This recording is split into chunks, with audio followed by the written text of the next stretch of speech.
There are three main things that control the exposure and look of your image. You have ISO, you have aperture, and you have shutter speed. Those three work together to make your image what it is. First, we have shutter speed. Shutter speed is the amount of time we let light come in to our sensor. If you use a faster shutter speed, which is a higher number, you are able to freeze all movements in frame.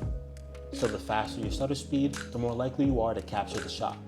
The faster your shutter speed, the less light is coming into your image. So the faster your shutter speed, the darker your image. But the slower your shutter speed, the lighter your image.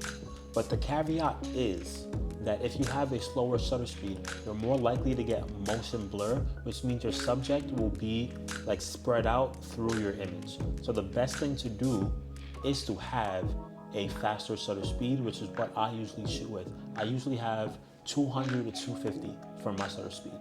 So one more time, faster shutter speed, your image is locked in, subject is frozen in the image, and you'll have a darker image. While if you have a slower shutter speed, you're more likely to have motion blur and a lighter image.